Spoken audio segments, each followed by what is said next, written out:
Crawl Room. We're here once again in this wonderful ranty room for all things Formula One.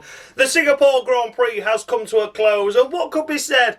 It was a bit dull to start with, wasn't it? The first 20-25 laps were all a bit meh. Everyone was spaced out, there was hardly any overtaking. But then once we got onto the George Russell Let's Try Mediums, it all got a bit spicy, didn't it? And there was cars pitting, there was going off the road, it was absolute chaos, and it was really, really, really enjoyable from there. And overall, I would say it was a good race and a great welcome back to the Asian Tour that has been missing since 2019, hasn't it? Since all the pre-COVID shit. So, yeah, it was great to see Singapore back on the calendar.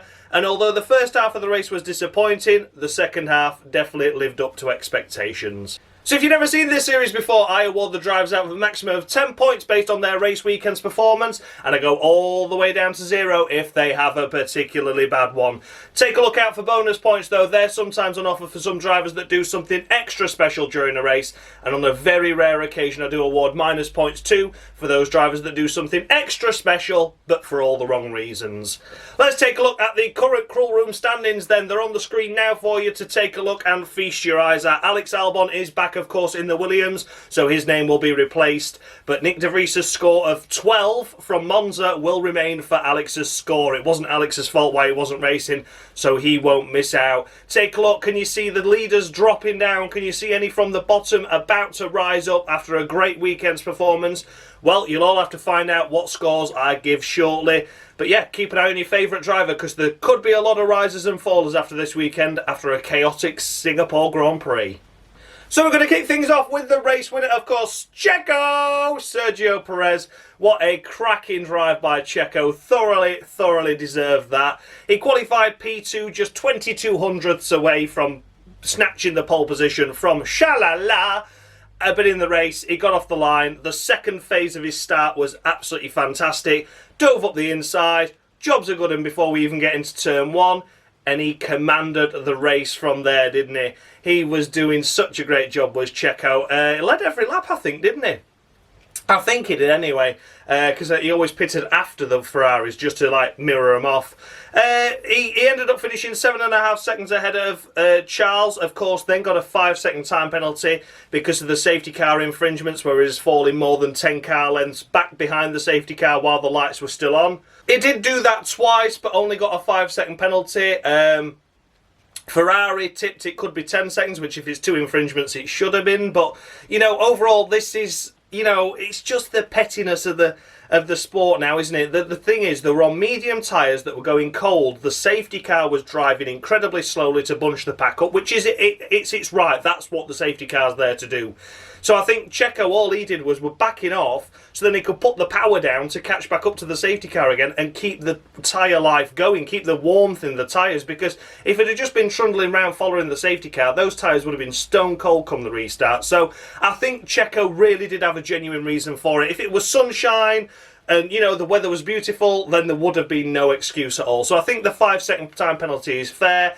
And Checo was told that over the radio, look, get your foot down, we're under investigation after the race, and he delivered that perfectly. So for Checo Perez, overall, it is going to be 11 points. His car number's 11, he scores 11 points on the Crawl Room. Yes, he has got the best car this weekend, but look at where Max was, and also take a look at where Checo has been the last few races. We always call him a street circuit dominant driver. You know, he's won Baku, he's won Monaco, and here he is winning Singapore as well. And do you know what? Fair play to him. I think from where he's been these last few races, particularly after the summer break, P nowhere, P5, P6, you know, not doing anything special. He needed this win just for a little bit of a confidence boost. And a cracking qualifying puts him in a cracking position to take the lead, and he does a fantastic job in doing so. I'm not bothered about the safety car infringements. He was punished for it, but he'd already given himself that much of a gap that it didn't make a difference. So, congratulations, Checo. You have done a stunning job this weekend. Very happy to see you take the top step of the podium once again. And it's 11 points on the Crawl Room to you. And then we come to and here he is, Shalala, his way into P2 after a pole position start. His 9th pole of the year, but his wins haven't really reflected how many pole positions he's had. It's been one of those years for Charles, but nice to see him on the podium again. A solid P2 position was a cracking effort. Off the line, Sergio Perez just got a better initial second phase of the start. The first phase, they were identical. The second phase, Sergio just buggered off into the distance. And then there wasn't really anywhere, was there? There was that little brief period after one of the safety cars where Charles was really hounding the back of Perez, and there wasn't DRS activated, then there was, but then Charles just made that slight mistake, and that put him back outside the DRS range, and then that allowed Perez to just escape, didn't it? It really did. So he had a little window of opportunity there, but the performance of the Red Bull for 99% of the race was, it was a dominant car. It was going to win today, in the hands of Perez anyway.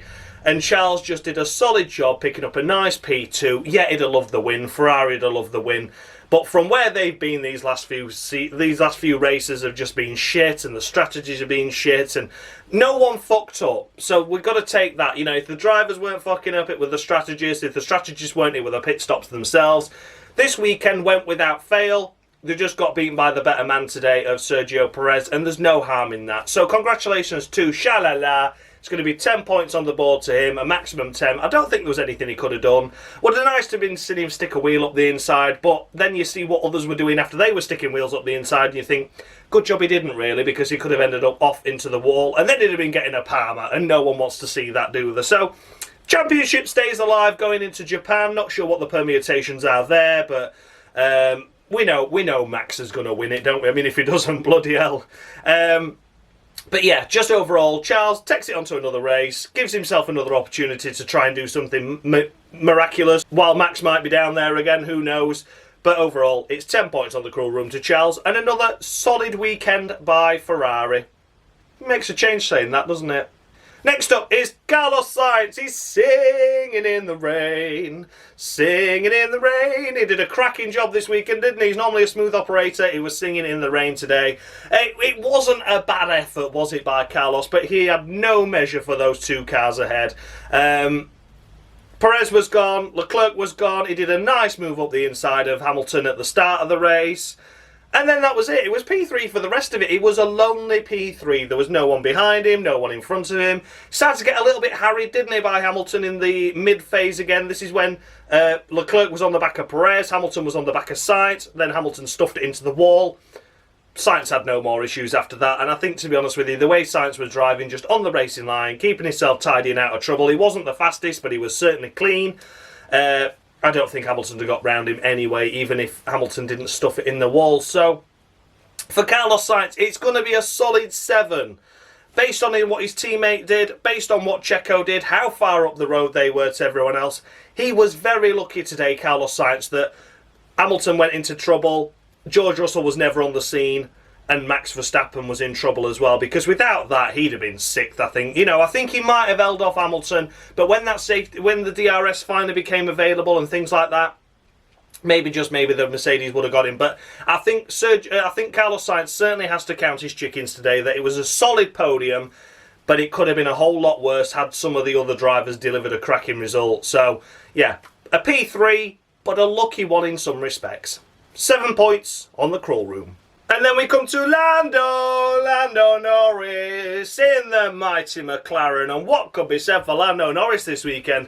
He drove really, really well, didn't he? Qualified in P6 and was delivering top 5, top 7, that sort of area consistency throughout.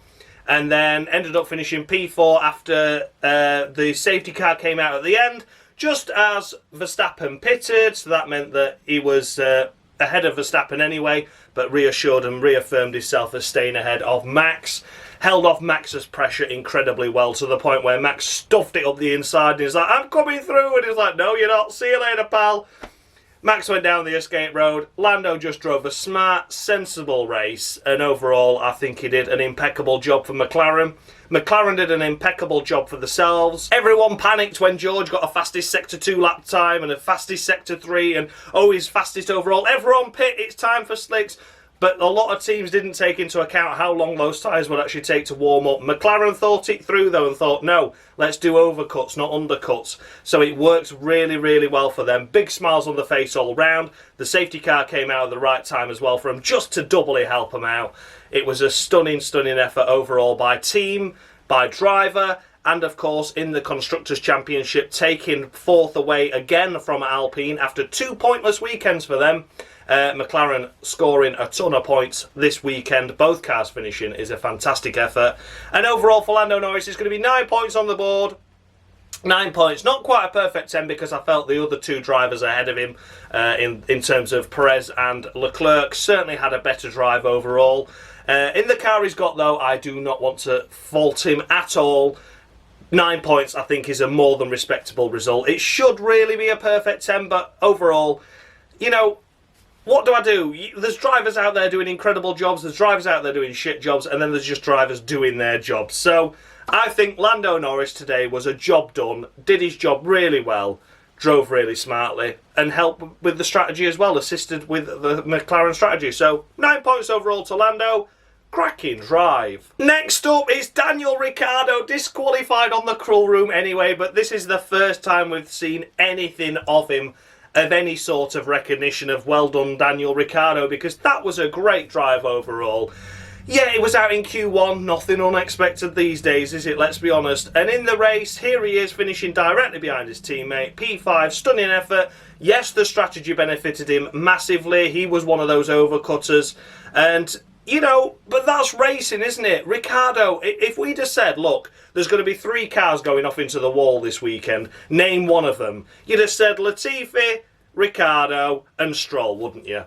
And let's be honest, Ricciardo didn't. So there you go. You know, Ricciardo's had such a tough season. We'd have literally just had him off in the wall and gone out of it, but he kept it on the road. And okay, he was benefited and seriously helped by the safety car period and when McLaren pitted, but he got himself up into 9th, 10th place anyway from 16th on a circuit that's difficult to overtake. I think overall he'd done a good job even if he'd have finished down in like 8th, 9th, but here he is finishing 5th. Cracking effort. So unfortunately I can't score him any points anyway, but it's the first time I've really had a chance to praise Ricciardo this season. And yeah, there he is, disqualified on the Cruel Room, but a great job, Daniel Ricciardo. Then we come to Lance Stroll finishing in P6. He's not finishing P10 anymore. Here he is, P6. A really, really clever drive by Stroll this weekend. As mentioned with Ricciardo, you'd have put him as stuffing it in the wall, wouldn't you? You certainly would have done. That's what his habit is, his habit of doing crap and throwing things away. But this weekend he was fairly faultless, weren't he? Fairly faultless. Didn't really do anything wrong.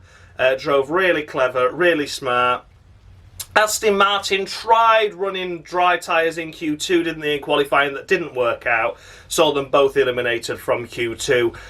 But they had to try something, I guess, didn't they? If they didn't have overall pace to get into the Q3 session, then try something different. It was just on the fringes, wasn't it, in that Q2 session?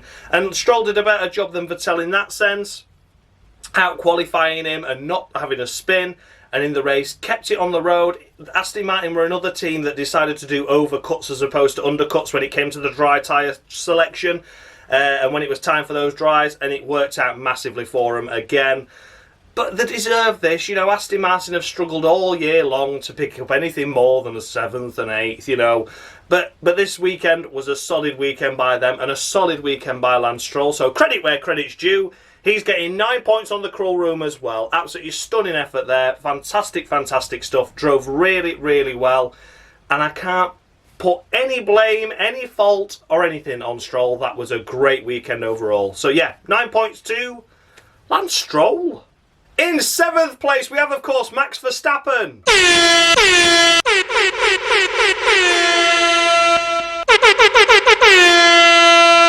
Me and Yuki are equals in F1. We both have no idea how we really got here.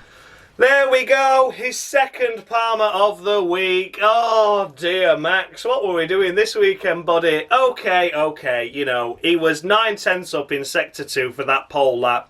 It's like another pole lap that never happened. We've had a couple of those this year, haven't we? We've had Alonso in Australia, we've had Max here, we also had Max in Saudi last year where it should have been a pole lap, but it could have been one of those most great performances ever in over a single lap on drying track. He was the last one out there.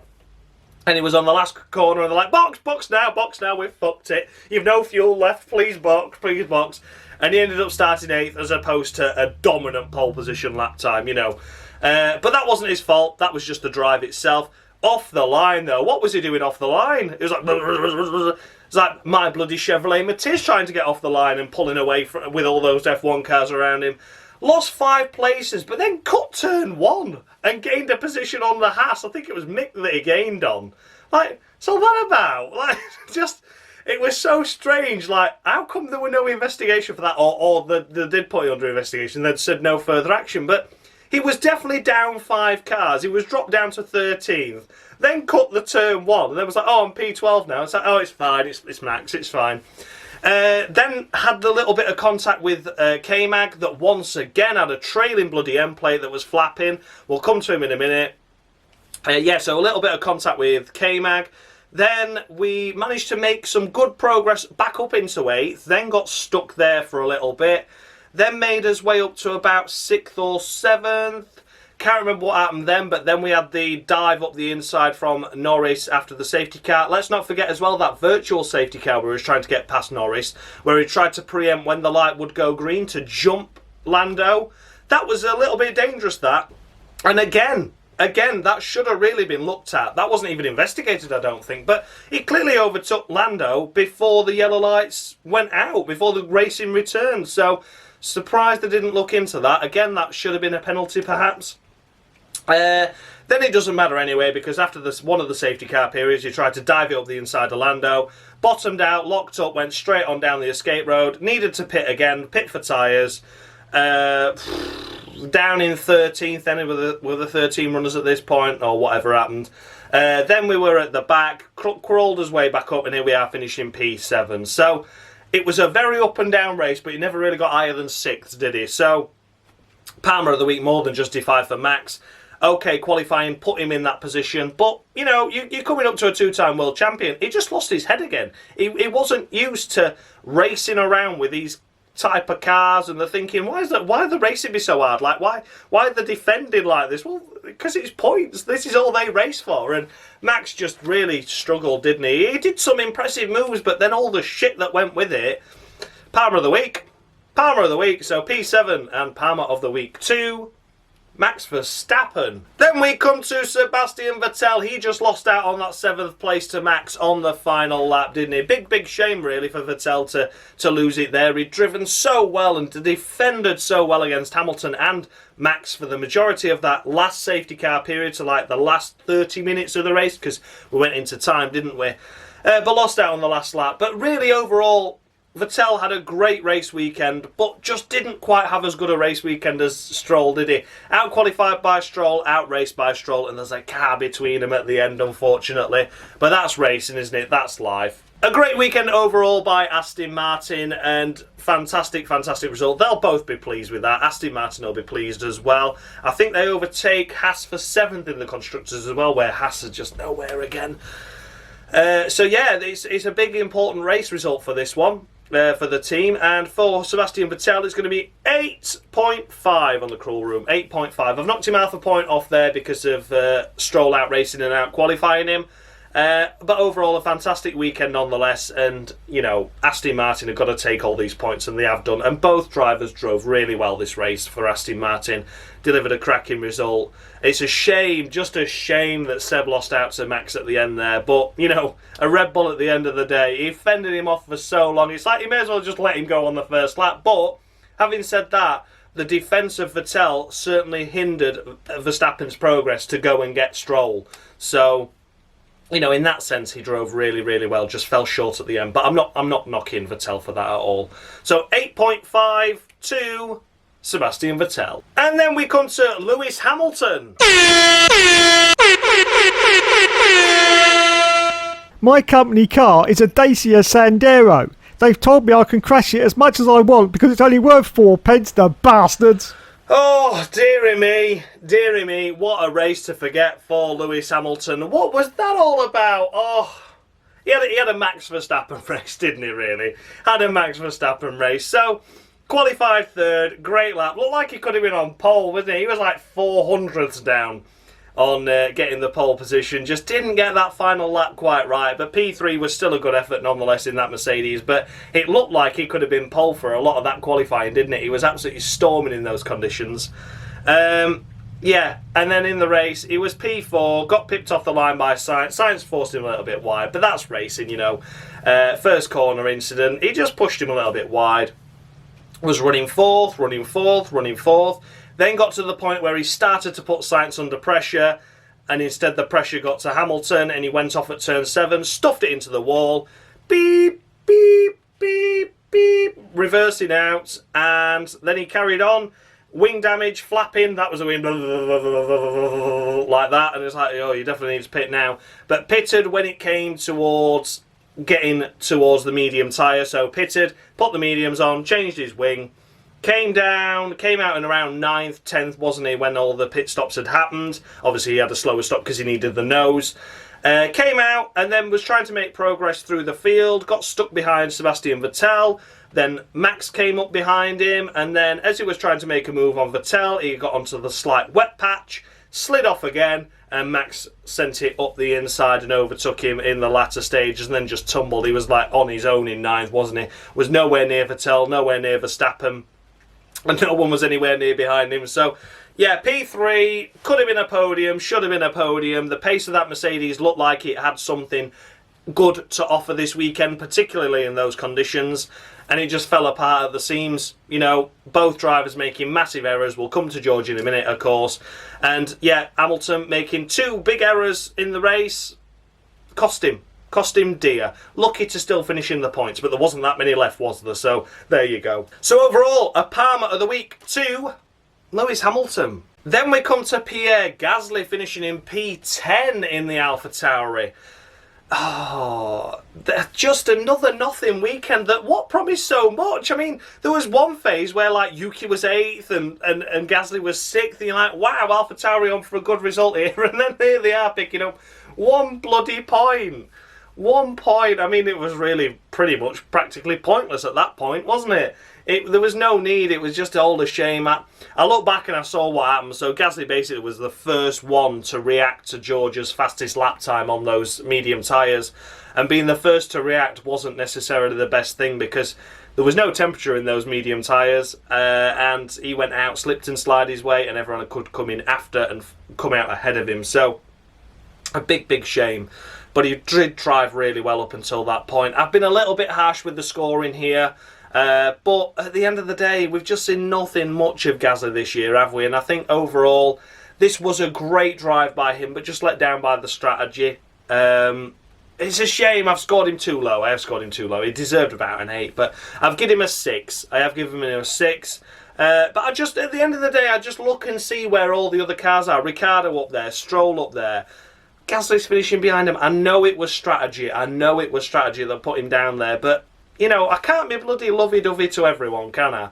You know, this is called the cruel room. It's not called the, oh, you had a bad race, or you had a good race up until that point kind of room. But, yeah, overall, I do feel I've snatched a couple of points away from Gasly there. It was a good drive. He did well to hold on into the points. But, yeah, one of the first to react to the George Russell fastest lap time on the medium. Didn't work out for him at all. So 6 points to Pierre Gasly. Then we come to Valtteri Bottas in the Alfa Romeo, and where the bloody hell have Alfa Romeo gone? What has happened to them? What has happened to Bottas? I just don't know. I've not given him a Palmer just basically because I'm just perplexed at what happened. It just looked like Alfa Romeo had no pace at all this weekend. Was he out in Q1 as well? I think he was, wasn't he? I think he was out in Q1. He just did crap. But not crap, it was just like, this is all we've got now, you know. Yeah, big shame overall for Bottas. I've scored him a middle of the row 5, and that's probably really generous. But there's nothing to say about his race because I didn't bloody see him. There was nothing happening.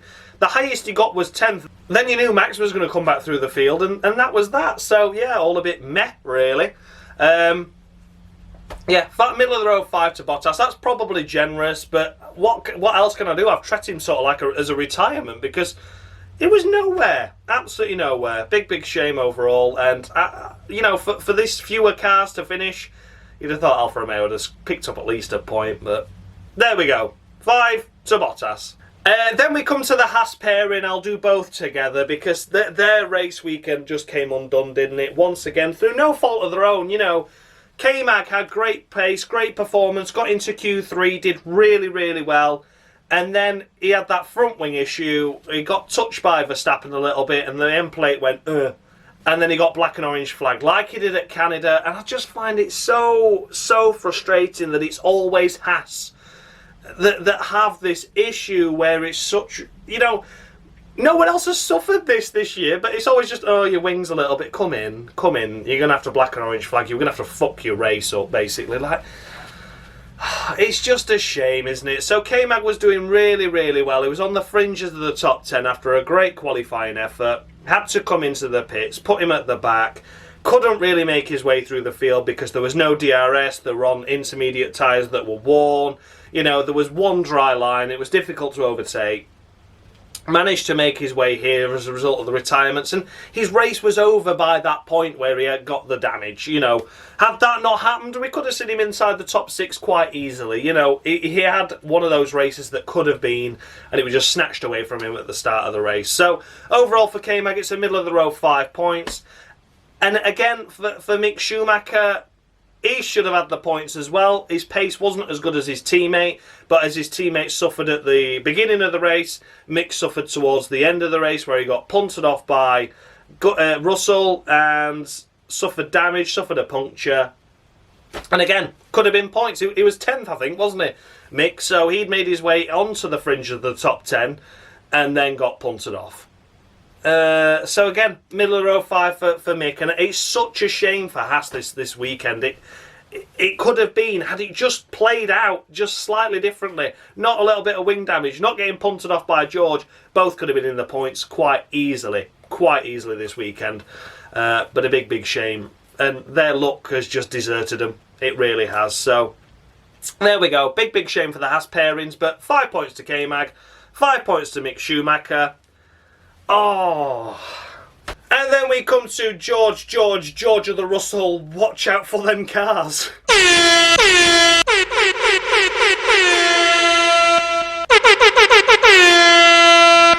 Okay, I've just joined Tinder, but unfortunately, every time I swipe to the right, my phone crashes. There we go. Big shame to George Russell. His first ridiculous race, really. Palmer of the week to him. Fully deserved. What was he doing? I mean, we were struggling in practice, weren't we? We just saw this weekend that he was on edge and he wasn't quite up to speed with the circuit as the likes of Hamilton was. Just all a bit of a shame, wasn't it? I mean, let's face it, the drivers haven't raced here for a long time. George only had previous experience in 2019 in the dogshit Williams, but, at the end of the day, he's paid to do a job, and that job was not crashing. And there you go, he did it quite a lot, didn't he? So, practice 1 ended up in the wall. Practice 2 nearly ended up in the wall in the same place. Qualifying 11th. Elected to start him from pit lane, change a load of components. Makes sense. His race from 11th is effectively ruined. Made progress, did he? No, not really. He was down there at the back of the grid, struggled to get through the pack, as did everyone, so I don't hold that against him. It was on a compromise strategy after his poor qualifying. Them taking the penalties, etc., to start from pit lane was the right thing to do. Make a benefit out of a bad weekend. Only benefited from people's retirements, such as the Alpines, the cars punting into each other, Latifi and Zhou. And then we got to the phase there where he's like, look, we're at the back, let's try mediums. Mediums didn't work. They weren't working at all, but he said, look, if I pit again for inters, I'm going to have to pit again for mediums at some point, leave me out there. So he was left out there data gathering, eventually got quicker, eventually got faster. Safety car period, you think, right, here we go, he's on medium tyres, he's at the back of the pack. He's going to do something now. He can make progress. We've got DRS enabled. Here we go. And then he stuffed it on the inside of turn 1. And then there he is. That's Mick. That's George. Bosh, get off. And just punted Mick off. Get himself a rear tyre puncture. And that was that. That was his race. An entire lap from turn 1. 2 clean round with a rear puncture.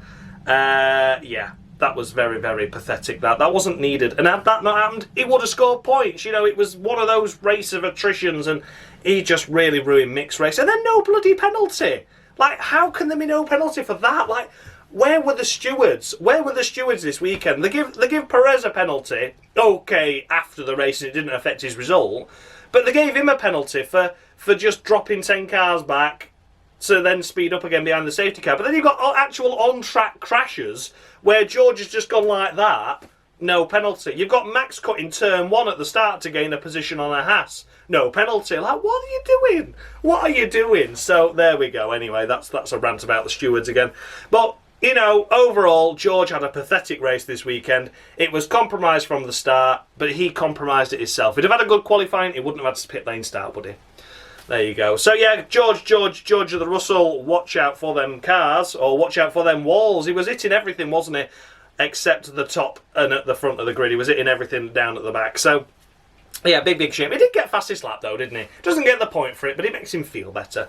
That's about the only thing that could ever be said about his race. So there we go, Palmer of the Week to George Russell. And then we come to the last retirement in the race. The first on this list, of course, is Yuki Tsunoda. Disqualified on the crawl room anyway, but if he wasn't disqualified, he certainly would have been after that, wouldn't he? What a bloody shame. What a stupid moron. He has done exactly the same thing as what Hamilton did, Max did, George did, which is make multiple mistakes. He was running around in the fringes of the top 10, P8, P9, had a wide moment at turn 8, and then put it into anti-stall and lost gears, then tried to get going, dropped himself to 12th, so outside the points, difficult to recover from there. And then, while he was trying to recover, he just had a lazy accident and just stuffed it into the wall at turn 10, was it? Caused the safety car. Big damage to the AlphaTauri as well. Not what the team needed, not what Yuki needed, but he's there for next year. He's really not done a lot of things good this year as a Yuki. I love him as a person, I really do, but he has had so much bad luck. But not bad luck, it's causing himself. You know, he's had so many bloody crashes. You know, like, I know everyone else stuffed it in the wall this weekend, but again, Yuki just didn't need that. There was points guaranteed there with the amount of finishes that there were. He was guaranteed and he just kept it going, but there you go. 2 big mistakes cost him many positions and a retirement. So disqualified anyway, but would certainly remain disqualified, or would have been disqualified had he not been already. Next up is Esteban Ocon. A big shame for Alpine this weekend. A double DNF once again. Ocon, what a shame. What a shame they've lost out to McLaren now, but Ocon was P nowhere, was he really? He was struggling this race. As you all know, for the retirements, if they're not already disqualified or getting a Palmer, they can only get a maximum of 5 points because of that's how I do it. You know, I don't want a retirement getting 10 points and someone that did really well in the race getting 8. It doesn't make sense. So they can only score a maximum of 5 points on the crawl room, can any retirement. So out of those maximum of 5, Ocon's getting 3, and I think that's a generous 3 in that sense because he was poor in qualifying, was struggling to get through the pack, as was everyone else, I know. And overall, I think even if he'd have kept going, we'd have probably seen him 9th, 10th. Just didn't seem to have the pace this weekend, not compared to Alonso anyway. It was a bit like a Hamilton-George situation, wasn't it? Alonso was up there doing really well. The other guy was just struggling almost a second off in those weird conditions, tricky conditions. So Ocon, yeah, it's 3 points out of a maximum of 5 for him. It was just a race weekend to forget, and an engine blow up failure, whatever it was that went poof, really put pay to his race. Then we come to Alex Albon. What a fantastic recovery by Alex. I cannot believe he's back. What an unbelievable thing to do, from having your appendix out and then going into respiratory failure and having to be on a ventilator in intensive care for 24 hours after the reaction to the anaesthetic, and he's back. He's back 3 weeks later, back in a Formula 1 car. Unbelievable. This weekend wasn't the weekend he wanted to come back to, though, was it? He said, look, let me do FP1, let me see how I get on in Friday practice. If I feel okay, then I'll race, and that's what he did. He felt okay to race. He put some good qualifying laps in and some good laps in during the free practice 1, 2, 3 sessions, not really making any errors. Qualifying came, missed out on Q2, but that Williams looked like a struggle. He was complaining all weekend in those weird, damp, tricky conditions about brakes. He was saying, I've got no brakes, I'm understeering, I'm locking up. You know, really struggling with that and couldn't get to grips with it. At the start of the race, unfortunately, he had a pirouette all on his own. and spat it into the wall at turn 7 backwards. Thankfully just tagged the wall though and was able to engage first gear and go again. Made up a couple of positions as a result of all the retirements, etc., but was firmly running last, unfortunately. He was a back marker. He was only ahead of K-Mag for the brief period where K-Mag had his wing issues. But for the most part, he was at the back. And then, unfortunately, a silly error on his own at turn 8. Braked, turned in, and bosh, straight into the wall. He locked up and just spat it straight into the wall. Took his front wing off and obviously did some suspension damage as well because he returned to the pit and then the guys gave it that. Crossing swords, that's it, we're done. We're over, we're out. A double retirement for Williams. And a big, big shame for Alex, you know. Not the race weekend he would have wanted to come back to. And in any other circumstance, that was a poor race and he should have got a Palmer. But from what he's been through, for everything he's had to put up with and cope with, you know, to even be back in a car after 3 weeks has to be commended. So, yeah, I'm not going to give him generous bonus points or anything like that, but I think he does deserve to escape a Palmer. And it's going to be 2 points on the cruel room. Out of the maximum of 5, of course, he's getting 2. So, yeah, Alex Albon, couple of points. Yeah, it's generous, but after all he's been through, allow it me. Just allow it me. I know it's called the cruel room, but I can't be overly cruel to someone that nearly died. You know, like, let's give it till next race. If he has a terrible race in Japan, then that's a different kettle of fish. We'll go again. I will be giving him Palmers, negative, slagging him off, etc. But for this weekend overall, Singapore, a difficult race to come back at, the hottest in terms of humidity, tricky conditions, in a car that was struggling. What can you do? What can you do? So overall, 2 points to Alex Albon. Then we come to Fernando Alonso. Cracking qualifying effort. Should have been more, I think. He just, again, a bit like a Hamilton, just didn't get that last lap together. Then we come into the race, of course, and he drove really well. He was running P6 throughout all of it until he broke down. That was it. Engine, kaput, finished. Guys, I'm out. Watching from the sidelines from early on. Could have been a good race for him this weekend. Could have been a podium perhaps, with Hamilton's error of course. Sainz's lack of pace. Could have been. Shoulda, woulda, coulda. We're never going to know. He retired too early on. But based on what I saw and from what he did in qualifying, it's a maximum 5 points for a DNF. That was a cracking drive up until that point, and Alpine really needed those points. What a shame. So yeah, Fernando Alonso, 5 points on the cruel room. Then we come to Nicholas Latifi. Wow. I'm sorry, guys. I didn't see him. Oh, wow. Nick Latifi, thank God you're going next year. Disqualified on the cruel room anyway, of course. So, but even if he wasn't, he would have been disqualified after that. A bit like you, kid. Because what was that all about? What was that all about? Captain unaware once again. We were miles off the pace in qualifying, even in terms of his teammate, you know, Albon. But it's just, what was he doing? It was like lap 7 or something, wasn't it? He was there, Zhou was there, trying to get a wide run to cut back in, and then Latifi just went, no, I'll just put us in the wall, thanks. I didn't see him. Oh, okay, well that makes it alright then, doesn't it, Nick? Don't think any penalties have been given out yet, but it was under investigation after the race, so I'm sure there'll be a grid drop for him. So 20th, 3-place grid drop. Start him in, I don't know, Britain. Just get rid of him. Just keep him out of the way. Start him in Canada. He can just do Canada all on his own and just be a danger to himself. Yeah, that was not on, was it? That was very, very poor driving standards. Once again by Nicholas Latifi. And if he wasn't already disqualified, he'd have been getting another Palmer. And I'd have been running out of Palmers rather rapidly. So this is why I put disqualifieds in. So I don't use all the Palmers up. And Dave, I'm not hounding him constantly going, I need more Palmers. Although I hound him anyway. Obviously I hound him. But I don't hound him as much by disqualifying drivers. So yeah, I was right to disqualify Latifi. I'm proven once again I was right. Captain unaware. And yeah, caused big damage and a big shame, and ended Zhou's race as well as caused damage to the Williams. Not what they needed. Absolutely pathetic. So yeah, disqualified anyway in the crawl room. Stays disqualified. Would have been disqualified had he not been disqualified already, and just thank God he's going. And then last of the finishers is Zhou Guanyu. Big DNF, of course. He was taken out by not his fault at all. What could be said for Zhou's race, though? It wasn't brilliant, was it? Even up until that point, he'd already tumbled down to last, pretty much. Struggling in the conditions. Little bit harsh, this score, but I feel, you know, I only gave Bottas 5, so Zhou's getting 2. Zhou's getting 2 points. The accident wasn't his fault at all. He had every right to be where he was. Latifi just didn't seem like an idiot.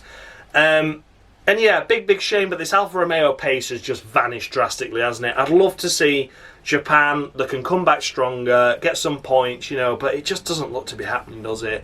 All those points scored in the first few races by Bottas, and Zhou scored a couple as well. Now we've got nothing, and we're just going to get nothing for the rest of the year, it seems, which is a massive shame. So yeah, Zhou Guanyu, just 2 points on the crawl room this weekend. Yeah, taken out by Latifi, was struggling anyway though, let's be fair. So there we have it, guys. Those were the runners and riders of the Singapore Grand Prix. Let me know your thoughts and feedback down below. Did I score any drivers too high, any too low? The scoreboard with the points updated are on the screen now for you. Take a look and see who's the risers, who's the fallers. George, I only ever said it's needed to take one bad race and everyone would catch him up, and look how close it is at the top now. From having a 13-point lead at one point, which is practically a win in terms of Formula One. You know, it was a win ahead of everyone, but he's thrown it all away.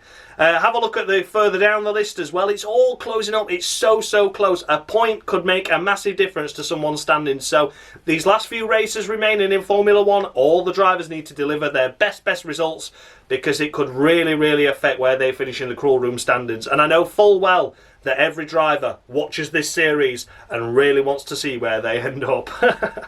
As always, a massive thanks go out to Dan Mushy Gaming for providing me with the intro, as well as the scoreboard on the screen, as well as the little driver icons that you see at the bottom right, left of your screen, however it appears on YouTube. Without him, this series would be more pointless than it already is. And of course, who can forget Dave, F1 Games PlayStation, for providing me with the Jolie and Palmer skits that you all know and love by now. I'll see you all in a couple of weeks' time for the Japanesey Squeezy Grand Prix. Looking forward to it. Should be a really good race. Let's wait and see what happens. Will the title be wrapped up? Who knows? Who cares? But one thing's for certain, the crawl room rumbles on, and it's getting tight at the top once again. Thanks a lot for watching, guys, and as always, much love.